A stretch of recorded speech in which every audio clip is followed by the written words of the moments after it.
The candlelight flickered across the faces of our closest family members gathered for what I thought was just a celebration of 10 years of friendship when Jordan suddenly dropped to one knee right there in the restaurant. My heart stopped as he pulled out a small velvet box, his voice steady despite the tremor in his hands, saying the words that would turn our lives upside down forever. "Ethan, you've been my best friend, my rock, my everything for a decade. Will you marry me?" The room went dead silent. Forks clattered. My mother's wine glass tilted dangerously in her hand. Jordan's father turned beet red, his chair scraping back so hard it nearly toppled. I stared down at the man I had loved in secret since our freshman dorm at the University of Washington, the man I convinced myself could never feel the same way because he had dated women all through college and beyond. My throat closed. The ring caught the light. Simple platinum with a single diamond that somehow looked exactly like something Jordan would choose after knowing me better than anyone else on earth. 10 years flashed through my mind in seconds. Meeting him in that cramped dorm when he offered me half his pizza because I had forgotten to eat during finals week. Late-night study sessions where we talked about everything except the feelings I buried so deep I almost believed they didn't exist. The road trip after graduation, where we drove from Seattle to San Francisco with the windows down and sang off-key to every song on the radio. He had been my +1 at family weddings, my emergency contact, the person who held me when my first real relationship crashed and burned.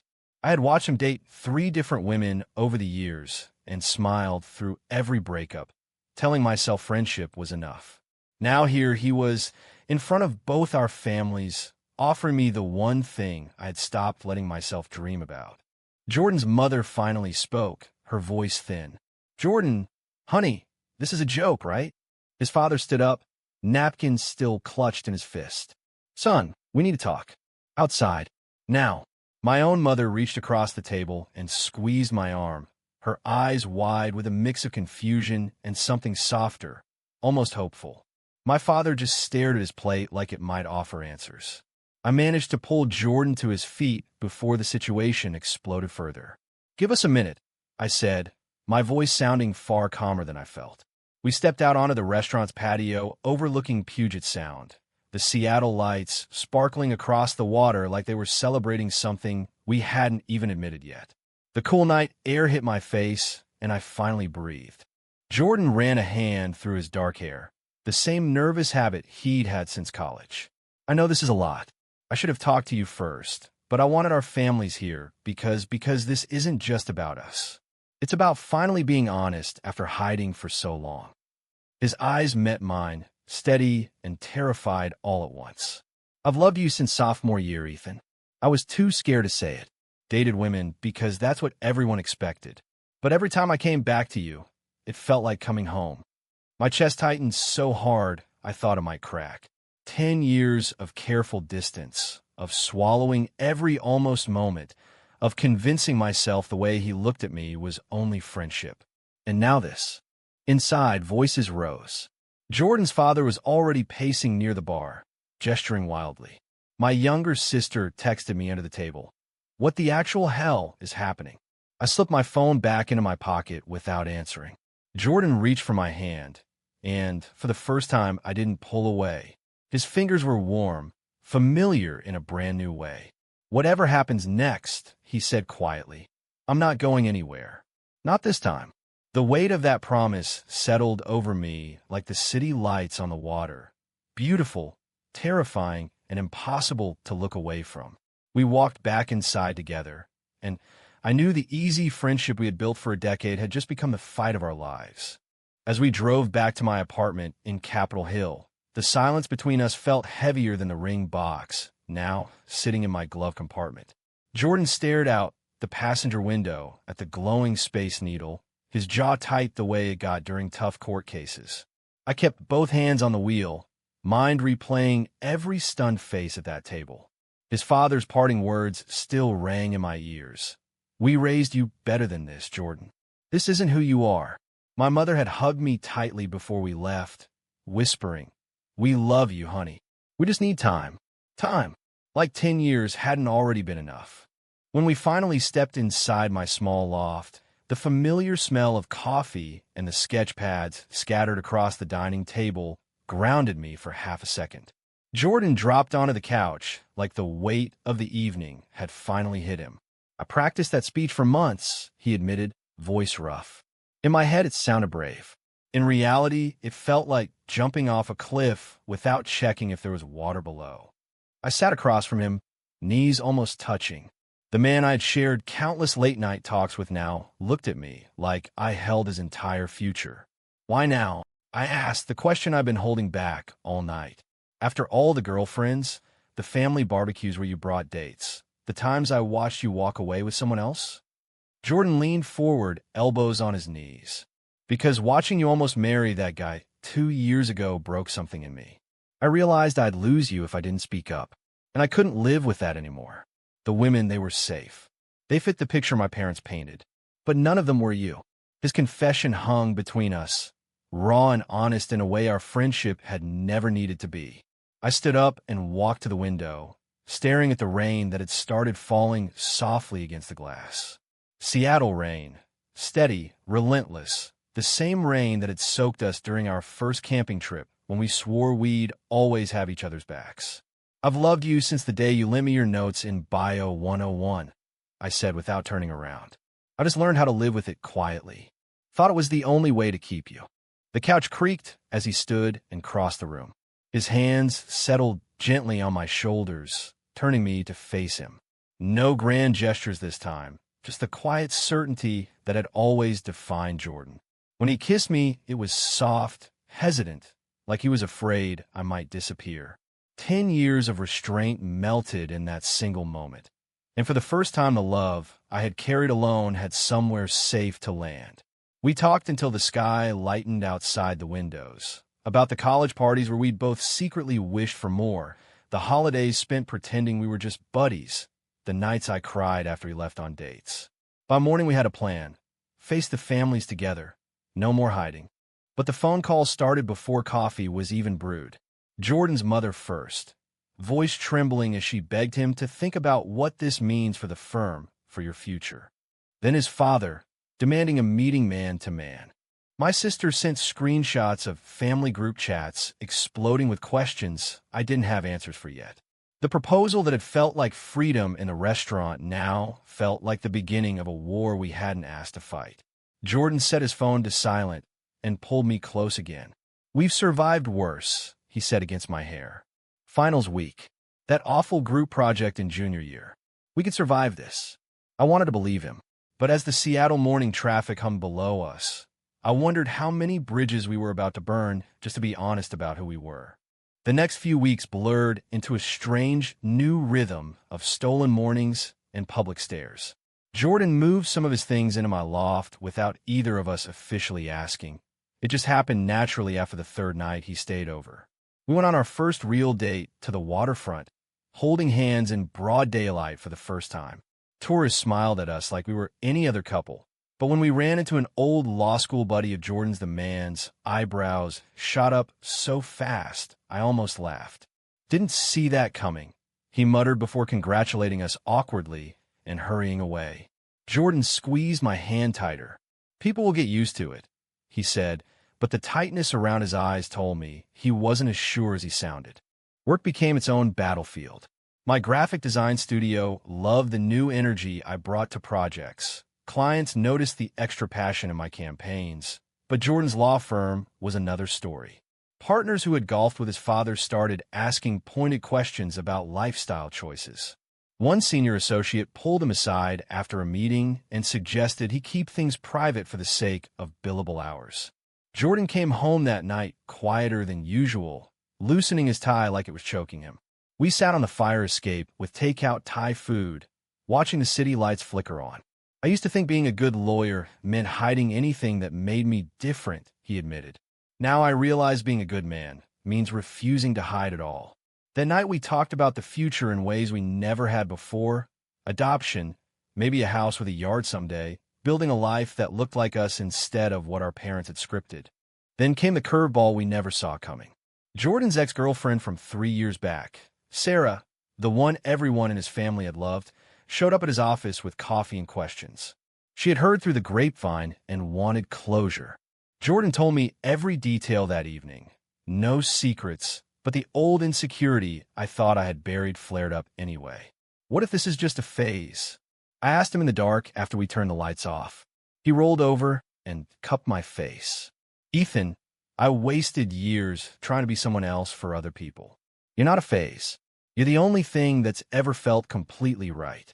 His words soothed the doubt, but they didn't stop the text from my own sister warning that our father was processing in his own stubborn way and might not attend any future gatherings if we kept pushing this. We decided to host a small dinner at my place to clear the air, neutral ground, just immediate family. Jordan cooked his famous lasagna while I set the table with the good plates. When everyone arrived, the tension was thick enough to cut with a knife. Jordan's brother made awkward small talk about football. My mother tried too hard to be cheerful. Halfway through dessert, Jordan's father finally spoke. I didn't raise my son to throw away everything we taught him. The room went still. Jordan set his fork down slowly. Dad, you raised me to be honest. That's exactly what I'm doing. The argument that followed lasted until midnight, voices rising and falling like waves against the Seattle shoreline outside. When the door finally closed behind the last guest, Jordan and I stood in the sudden quiet, exhausted but still standing. We survived round one, I said, resting my forehead against his. He smiled, tired but real. Plenty more rounds to go. Outside, the rain started again, washing the city clean, and for the first time I felt like maybe we could weather whatever came next. The family barbecue at my parents' house in Bellevue was supposed to be a peace offering. Instead, it became the moment everything fractured. We drove there with the windows down, Jordan's hand resting on my knee the whole way, both of us pretending the knot in my stomach wasn't there. My mother had promised no drama, but the moment we walked into the backyard, I felt a shift. Aunts and uncles who had known us since college suddenly found reasons to look anywhere else. My father stood at the grill, flipping burgers with more force than necessary. Jordan's parents had declined the invitation, which somehow made their absence louder than any argument. Halfway through the afternoon, Jordan's brother pulled me aside near the shed. Look, man, I love my brother, but this is tearing our family apart. Mom cried all night after the proposal. Dad's talking about changing his will. You got to see how selfish this looks. His words landed like punches I couldn't dodge. I wanted to defend us, to scream that love wasn't selfish, but the guilt I'd carried since college roared back to life. Later, when Jordan and I tried to leave early, my father blocked the driveway. Son, you're throwing away the life we planned for you. Grandkids, the family name, all of it. His voice cracked on the last word, and for the first time I saw a real fear in his eyes. Jordan stepped between us, calm but unyielding. Mr. Reynolds, I respect you, but I'm not going anywhere. Ethan is my family now, too. The silence that followed was worse than shouting. That night back in the loft, Jordan paced the living room while I sat on the couch, replaying every accusation. Maybe I should step back, I said quietly. Give your parents time. Give mine time. I don't want to be the reason you lose them. Jordan stopped pacing and knelt in front of me exactly like he had at the restaurant. No, we spent 10 years being what everyone else needed. I'm not sacrificing us anymore. His conviction should have strengthened me, but instead it highlighted the impossible choice stretching between two families who had once felt like one. The next morning, a group text from Jordan's extended family lit up both our phones. Someone had leaked the engagement news with screenshots from the restaurant. Comments poured in, some cruel, some confused, all demanding explanations we didn't owe them. Jordan's firm partner called an emergency meeting. My biggest client suddenly needed revisions that felt more like an excuse. We spent the weekend in the apartment with the curtains drawn, ordering pizza, and talking through every scenario. Jordan sacrificed a major case to avoid conflict at work. I turned down a dream project because the client's conservative values made me question whether I could keep creating honestly. The weight of those small losses piled up until one evening Jordan found me crying in the shower, fully clothed, water mixing with tears. He stepped in anyway, clothes and all, and held me until the water ran cold. We're allowed to grieve what we're losing, he whispered. but we're not allowed to give up what we've found. By Monday, the fractures had widened into visible cracks. Jordan's mother stopped answering his calls. My father sent a single text saying he needed space. Yet in the middle of the wreckage, something unexpected grew stronger. The quiet certainty that we had chosen each other not despite the cost, but because the alternative was living half-lives we had already outgrown. The separation came quietly, like fog rolling in off Elliott Bay. Jordan took a 2-week assignment in Portland to give both families breathing room and to let me process without his presence constantly reminding me of the pain we were causing. I threw myself into work, sketching logos until my fingers cramped, but every blank page seemed to stare back with my father's disappointed face. Nights are worse. The loft felt too big, the bed too empty. I replayed old voice memos Jordan had left over the years. Silly check-ins from court recesses, birthday messages, the one from last Christmas where he thanked me for being his person. Each one hurt and healed at the same time. In Portland, Jordan texted every morning with pictures of the river and short updates. Miss you more than coffee. He also started seeing a therapist, something he admitted in a late-night call. I spent years convincing myself I was broken for wanting this. Turns out the only thing broken was the version of me everyone else needed. His honesty cracked something open in me, too. I finally booked my own appointment and spent the first session crying over 10 years of silence. The therapist asked gentle questions about identity, about what love looked like when the world tried to rewrite it. Slowly, I began to see that the boy who had hidden his truth in college had grown into a man who refused to apologize for existing fully. Midway through the second week, my sister showed up unannounced with coffee and a box of my mom's homemade cookies. Dad's been staring at old photos, she said, stirring her latte. He keeps asking why you stopped calling. Mom thinks maybe we all rushed to judgment. For the first time, hope flickered. We talked for hours about the family barbecues Jordan and I had crashed as kids, the way our two families had once felt like one big unit. She left promising to keep the conversation going at home. That same afternoon, Jordan called from Portland, voice lighter than it had been in weeks. I turned down the permanent transfer offer. My place is with you, wherever that lands us. His words wrapped around the loneliness like a blanket. We met halfway in Tacoma for a single night, renting a cheap hotel room just to hold each other without pressure. No big declarations, just quiet conversations about the men we had become and the life we still wanted to build. He told me about the case he had won despite the distraction, about the partner who quietly admitted he admired Jordan's courage. I shared how my biggest client had come back after all, saying the new campaign felt more authentic. Small victories, but they added up. When we parted the next morning, the fog had lifted, literally and figuratively. The drive back to Seattle felt different. I realized the separation hadn't broken us.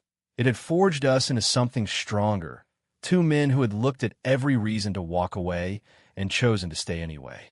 By the time I pulled into my parking spot, the city lights welcomed me home. And for the first time in weeks, I believed we might actually make it through the storm we had started together. The reunion happened on a crisp Saturday morning in the same Seattle park where we had taken our first official couple photos after the proposal. Jordan had texted me at dawn, "Meet me at the bench by the fountain," with a blue shirt I love. I arrived to find him already there, 2 coffees in hand, and a nervous smile that reminded me of the boy I met in the dorm all those years ago. Before I could speak, he pulled me into a hug that lasted until the fountain spray misted our jackets. "I'm done letting other people decide what our story gets to be," he said against my ear. "Marry me, Ethan."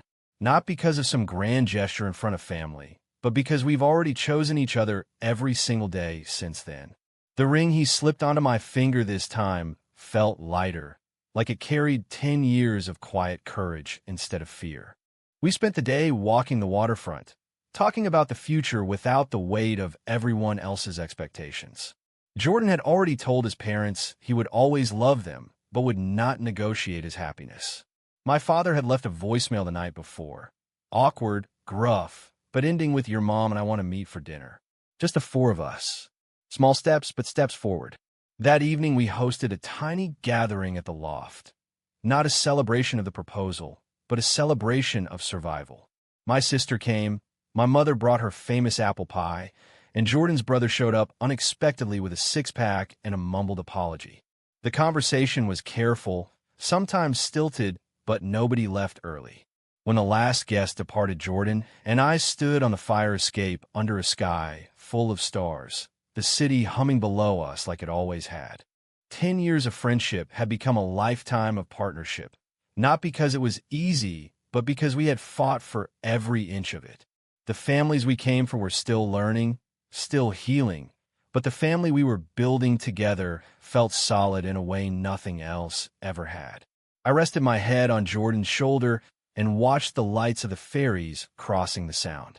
"We made it," I whispered. He kissed the top of my head. "We're just getting started." In that moment, the boy who had hidden his heart in college dorms and the man who had risked everything to speak it finally stood in the same skin, unafraid. The city kept moving around us, indifferent and beautiful, and for the first time I understood that love didn't need permission to exist.